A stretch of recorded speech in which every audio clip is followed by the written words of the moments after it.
Ayan mga kapatid, no? Atin pong bibigyang pansin itong si Junere. Sabi niya po na ang ating Panginoong Hesus daw ay promoted lang bilang Diyos ng mga Kristiyano.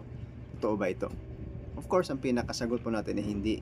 Dahil hindi po promoted lang ang ating Panginoong Hesus para maging Diyos ng mga Kristiyano. Kasi sa pananampalatayang Kristiyano po, lalo na po sa Katoliko at karamihang mga Protestante, ang ating Panginoong Hesus po ay Diyos na totoo na mula pa sa simula at hindi lang tao na inangat o ginawang Diyos kalaunan. Bakit hindi promoted lang? Tinawag siyang Diyos sa Biblia. Babasahin po natin yung Juan 1:1. Ang salita ay Diyos at malinaw na ang salita ay si Jesus. 1:14 ng Juan. Pangalawang point po, inaangkin na ng ating Panginoong Hesus yung pagiging I am. Sa John chapter 8 verse 58, bago pa man si Abraham, ako nga, or I am, sa wikang English. Ang I am po ay pangalan ng Diyos sa Exodus chapter 3 verse 14 nung ipinakilala niya po yung kanyang sarili sa kay Moses doon po sa naglalagablab na apoy. Okay, kaya ito ay claim ng pagka-Diyos. Pangatlo po, sinamba siya at tinanggap mismo ng Panginoong Hesus ang pagsamba sa kanya. Kung tao lang po ang Panginoong Hesus, dapat tinanggihan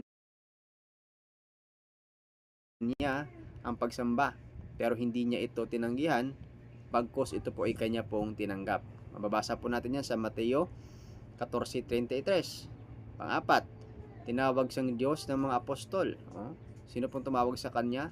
Juan 20:28, sabi po ni Santo Tomas, Panginoon ko at Diyos ko. At alam po natin na nature po ng ating Panginoong Hesus to correct whatever mistakes or mga mali po na sinasabi po patungkol sa kanya. But here, hindi po siya kinorek, kundi tinanggap niya po yun. Hindi po sinabi ng Panginoong Hesus na mali yan. Ngayon, saan po galing yung ideyang promoted lang siya? Ang ideya po ito ay galing po sa tinatawag po nating adoptionism, no? Na nagtuturo po na si Jesus ay tao lang at hindi ginawang Diyos. At kalaunan pala, ginawa lang Diyos, no? Isinilang siyang tao, pero kalaunan, ginawa lang siyang Diyos. Ito yung adoptionism belief po mga kapatid. Pero hindi ito ang turo ng simbahan at itinuturing po itong maling aral. Tandaan po natin mga kapatid, no? Sa Kristyanismo, si Jesus ay hindi simpleng tao na ginawang Diyos.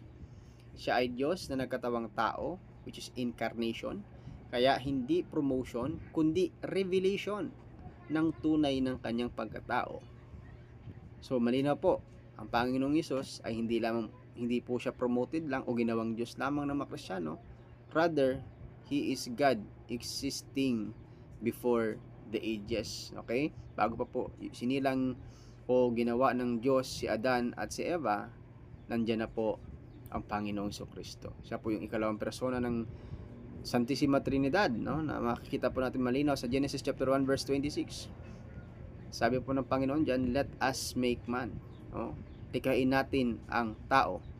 So, in a plural form, plural sense, as, natin, sa wikang Filipino, ibig sabihin hindi lang po nag-iisa ang Ama sa kanyang paglikha.